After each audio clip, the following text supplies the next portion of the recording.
guys, this is Whitney, and welcome back to another episode of Spastic Chatter.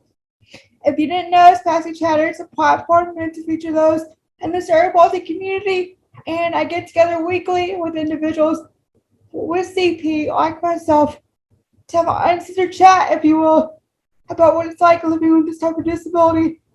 And this week I have Jerris, and he is the world's first college football coach with Cerebral Palsy, and we met last week. We both served on an advisory board for people with Cerebral Palsy, and I just thought he had a cool story, and I wanted to have him on Spastic Chatter. So I'm gonna let Jerris introduce himself, and then we'll get on to the conversation. So take it away, Jerris. Hey everybody, my name is Jerris Getter, and like Whitney said, I'm the first college football coach with Cerebral Palsy. I got hired in 2017 by a little school named Limp College. Spent 2 years there. Then I'm currently serving at the University of Dayton in Dayton, Ohio. I'm the assistant linebackers coach and special teams coordinator. Grew up on a farm in a small town in Ohio. Grew up going to school with about 300 kids. I was the only one with CP. There only two of us had leg braces, so that was a little bit different for sure. But thank you, Whitney, for having me. Can't wait to see what you have me to answer. So can't wait to hear what you got. We have something in common. Like I grew up on I'm from Texas, and the town that I grew up in, which I moved back home, and there was only like 40 something kids in my graduating class. Mm-hmm. So, Same with me. We're like very small, and I was the only one though with a disability in like mainstream, so I can relate to that also. Yep. So I know this, but like the other, or like my audience might not know it. So there's a spectrum of cerebral palsy, and you fall on almost the invisible side of cerebral palsy. So do you want to just talk about that for a second, like how CP affects you in your daily life? And yeah, absolutely. So like you said, I kind of fall on the lower end, and I got really fortunate. I always say I'm one of the fortunate ones for sure. So it's not completely invisible, but it's almost pretty close. I walk with a slight limp. So for me, and it's pretty noticeable. So for me, it was kind of just one of those things where, I walk with a limp. It takes a while for me to get going. If I stand up, like get up off the couch or get up out of bed, or sometimes I fall down. Sometimes I'll lose my balance, and like everyday life, like that just happens every day. Like I'm so used to it that, it's normal for me. It's not some kind of, it's not something that's different to me, but I know it's different to others. And it affects me in a slight way, motor skills, running, jumping. Couldn't play sports, but I was really big into them. So that's what kind of led me to do this whole sports thing. But for me, as far as that goes, that just, it's a normal thing for me to get tired easy. It's a normal thing for my legs to ache and hurt and all those things. So like you said, pretty slight, but I handle it pretty well. Yeah. So what you said, that was my next question, is if you ever like actually played sports growing up. But how did you choose football? Like what drew you to football? Right. So I did play baseball in Little League for 3 years, and I like to say that I retired from baseball. I didn't quit it. I retired because when people get quicker than you retire. So that was my thing. So at the ripe old age of 8, I retired from baseball. But football has been my favorite sport for as long as I can remember. I'd be sitting watching football with my dad at a young age and breaking down plays since I was like 13 or 14 on YouTube. That's when I had an old Samtron desktop computer, and I would sit there and I would just break down plays. But for me, I could tell you where all the guys went to college. I could tell you positional breakdowns, proper alignments, how to make tackles, how to use your eyes to get interceptions, throws for quarterbacks, special teams plays, things like that. I would draw up my own plays and things of that nature. So I would that's how I got into it. And I was just like, you know what, when I was an undergrad and when I almost graduated, I was thinking about what I wanted to do with my life. And I tried the whole corporate thing. I tried the whole business thing. I did internships. I freaking hated it. I can't sit behind a desk for 8 hours a day.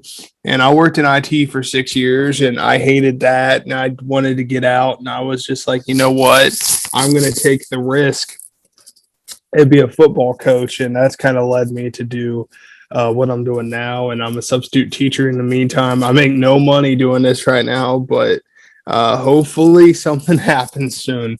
It's awesome. You said so much, and the one thing that the first thing I want to talk about is and this is a touchy topic.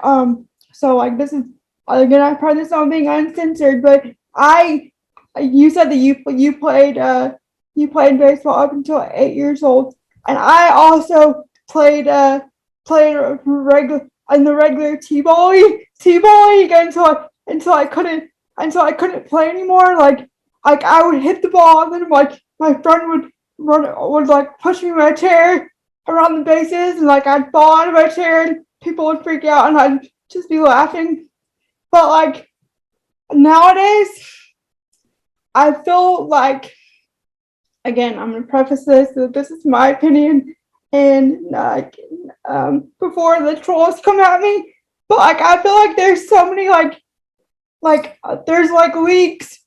there's leagues for like the disabled children, like that are specifically for disabled children.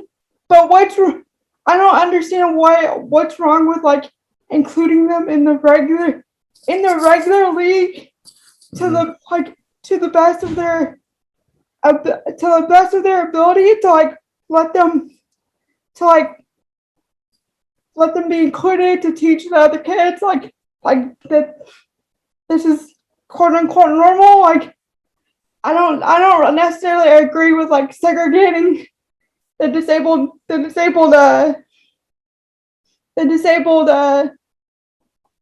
athletes from the or not. You know what I'm trying to say? Mm-hmm. I'm kind of like spinning. Yeah. Like what are your thoughts?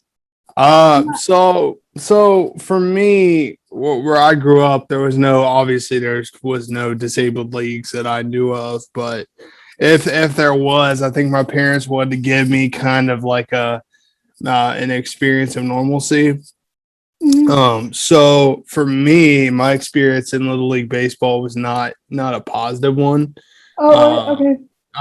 So I would have preferred the disability leagues because kids don't really understand what's going on. And, that leads to a lot of, you said I could be explicit on here. It's fine, yeah. Right?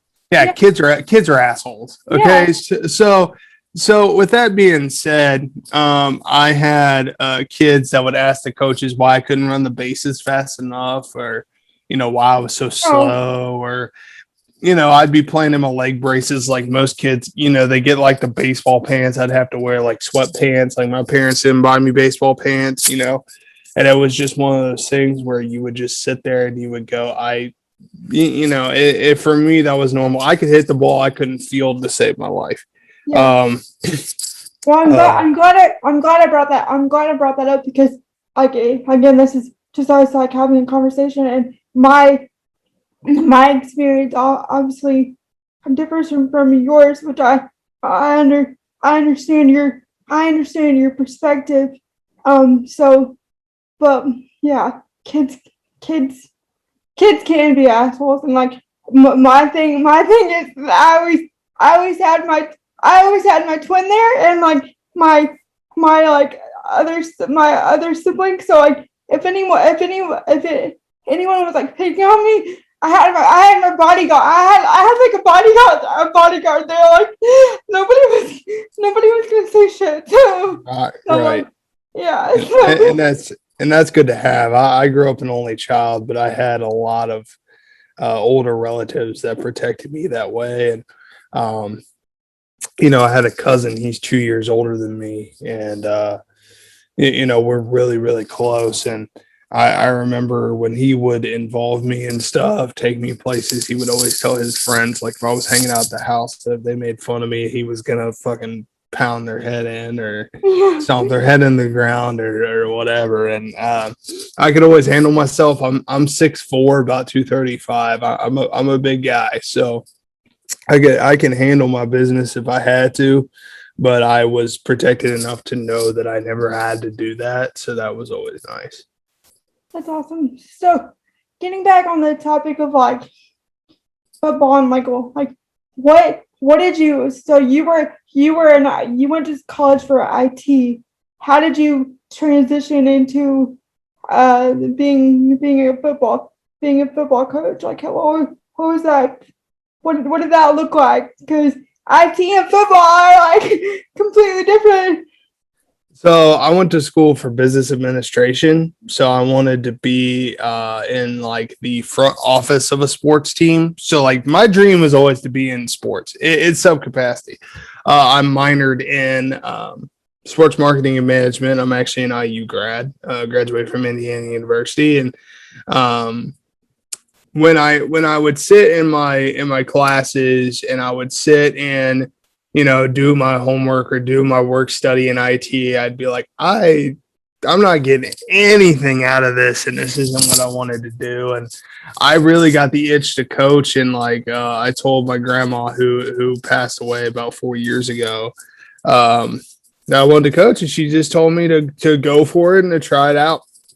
And I remember getting my minor in sports marketing and management. I said, what can I do with this? I took a year off, and I said I really wanted to get 2 degrees, and got my master's in sports recreation and sports sciences.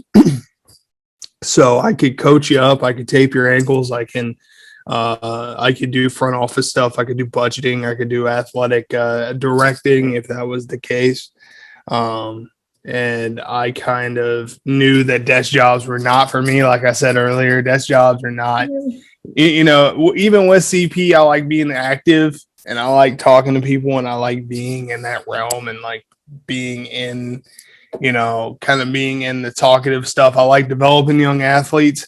I feel like I gave my perspective to my athletes, and that has turned the programs around that I've been to. Went 0-20 the first 2 years that I coached, but all my kids still stay in contact with me. I had a lot of kids tell me that I'm the reason they didn't quit football when we were down and out and losing by 80 points. And then when I went on to Dayton, they went 6-5 back-to-back years. I got there, we turn around, we go 8-3, and it was pretty cool. I have a guy who plays in the NFL now. And that closest to that bond that I have with all 110 of my athletes, it means more to me than any amount of money you can give me. These guys have been tremendous as far as, the transition of having a disabled coach. And I know I'm getting a little bit off track here, but I think for the transition from business to coaching was just that I didn't want to sit behind a desk all day. I think that's what motivated me to actually just go for it. And I mean, I had to send out emails. I had to be willing to risk, insurance, getting money. I still live at home with my parents. I'm going to be 27 here in about 6 weeks. Well, about 4 weeks. So, for me, I still live at home. I haven't left the house. I live at home for free. My meals are free here. To chase the dream, go to 4 years of school, get my master's, be the first one to do that. I think the motivation was just, hey, I don't want to sit behind a desk, and I don't want to be that guy that never leaves his hometown.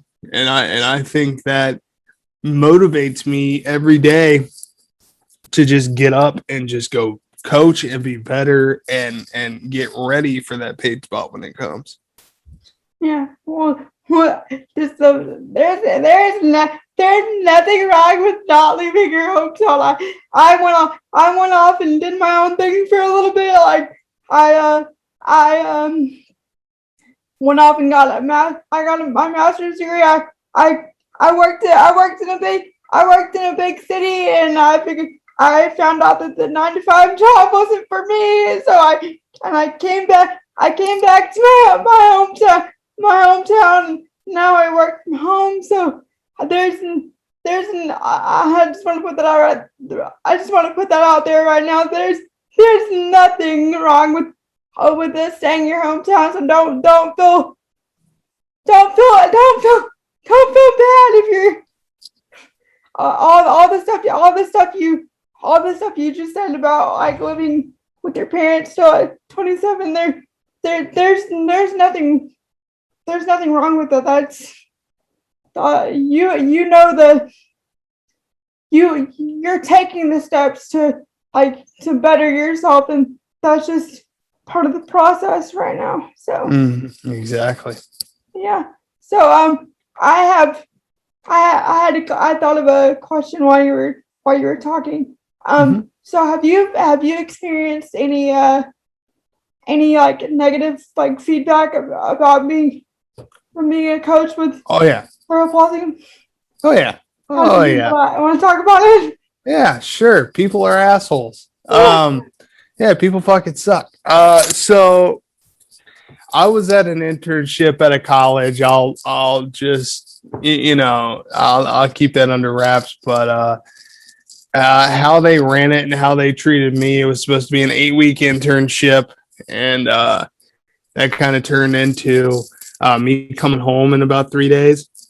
I'm the kind of guy that likes to talk to people, to introduce myself, and it was an internship where I wasn't getting what I wanted out of it, and I just thought, being in there and introducing myself and being personable, that's always been a huge plus of mine. Huge pro of mine was that I could just talk to anybody, and it has benefited me in the long run. But they told me to stay in my lane, to tone down my personality, to I couldn't do about 80% of what they were asking me to do. They knew I was disabled before I went in, and told me that I wasn't working hard. I actually compared that internship program to Nazi Germany because of how it was ran and how it was treated. And, it was just kind of like, one of those things, given I shouldn't have said that, but it was really rough for me to make that transition.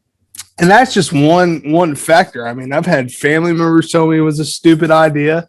I've had numerous coaches laugh in my face. I've had people tell me that I wouldn't make it in this profession, but I'll tell you the one man who believed in me, and that was University of Dayton head football coach Rick Chamberlain. And that man has taken care of me. He's made sure that I've been in positions where I was comfortable. He's let me sit down at practice. He's given me, if we were at a college that, had the locker room far away from the football field before we played a game, he would make sure that I had transportation from that place to the field. He has taken the steps necessary to make sure that I was taken care of.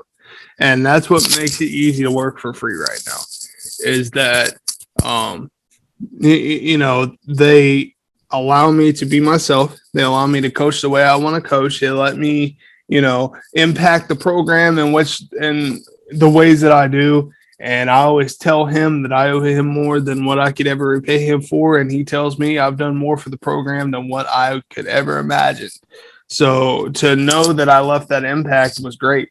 But to answer your question, people fucking suck. And I've had some people fucking tell me that I wouldn't amount to shit in this profession. And there's a lot of backlash. There's a lot of negativity. But the thing about me is that, I was told, you might get motherfucked by a coach or whatever. And I've never been the guy to sit there and get cussed out. I've never been the guy to sit there and be quiet. If you cussing me out, I'm cussing you out right back. Yeah. I ain't scared of nobody. I don't care. It's just kind of one of those things where, if I get treated poorly, I'm going to speak out on it, regardless of how negative it makes the program or that person look.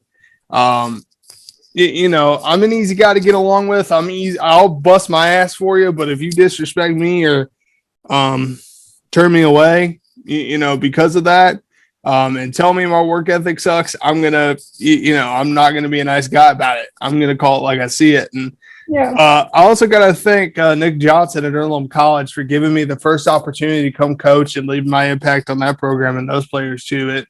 He really kickstarted my career, and he's the reason I'm at where I'm at right now. So I have a lot to be gracious for there. I like how you stand up for yourself, like, because like you have to stand up for yourself because nobody's gonna do it. Nobody's gonna do it for you. Like, yeah, like exactly. you have to be willing to stand up for like what's right. And so you have a different style of coaching. Would you say that you have to be better at communicating more than the typical coach, because like you have to, because you can't like physically show them like movement and things like that. So would you say that you have to?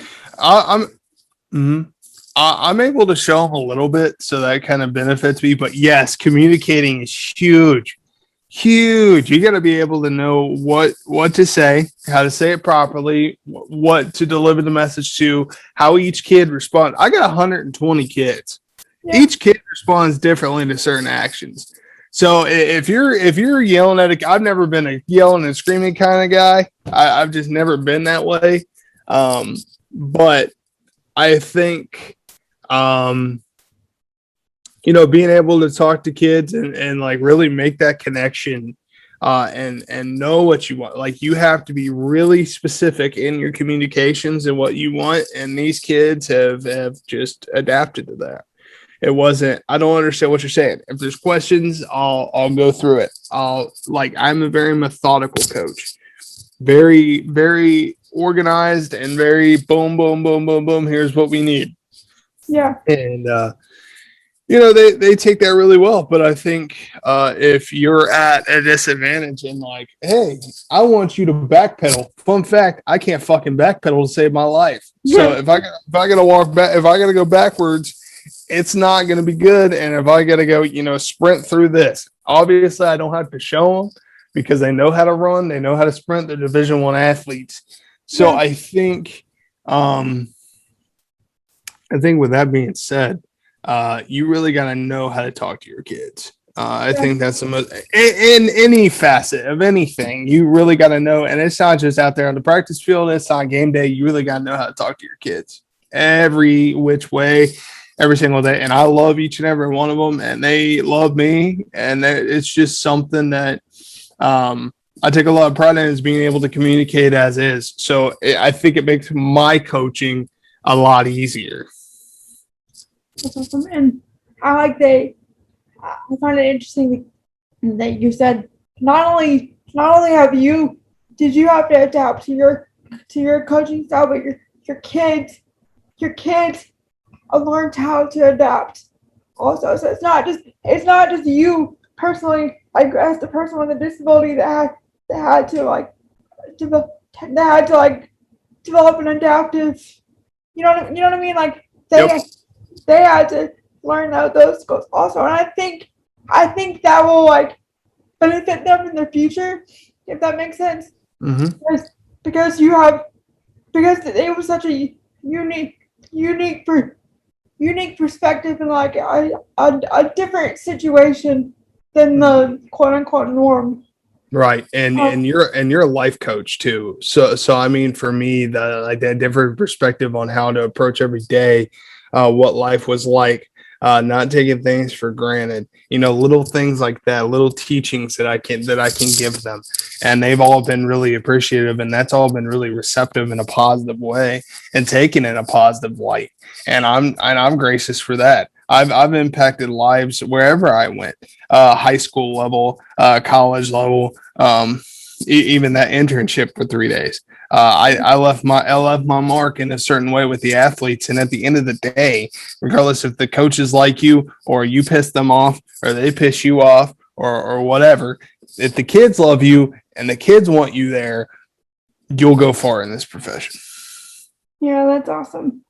So at the end of every episode, Jerris, I ask my guests if they have any advice for others that are going through similar situations in their life. So do you have any advice in general? Just keep grinding. Make your mark. Be personable. Be approachable. Break your shell and get out of your comfort zone, because once you do, the sky's the limit. I think everybody, with a disability or with an impairment or with a disadvantage, always looks at life as, life did me dirty, so other people are going to do me dirty. People fucking suck. I've said that 5 times in this episode. You're going to come across shitty people no matter what, but it's the few people that look out for you, like Coach Chamberlain at Dayton, like Nick Johnson, like some of my family members. It's those people that make you grow and want you to be better. Without my football coaching, I don't know where I'd be. Without football, I'd have no idea what I'd be doing or where I'd be going. But I'm loving every second of being a coach and coaching my guys.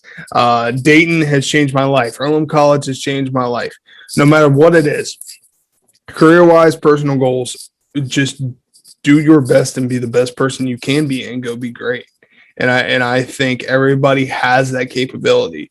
You're just the one that has to believe in yourself to do it first. Yep. That's awesome advice. So where can people follow your journey, follow you on social media? At Coach Getter on Twitter, at Coach Getter on Instagram, Jerris Getter on Facebook. Add me, have a conversation. I'll talk to you about anything. Sports, life, heck. I'll talk to you about what kind of mustard you eat on your hot dogs. I don't care. Let's talk. Let's connect. Let's have a conversation. Everybody in this life can teach you something. So at Coach Getter on everything, social media wise, and then Jerris Getter on Facebook.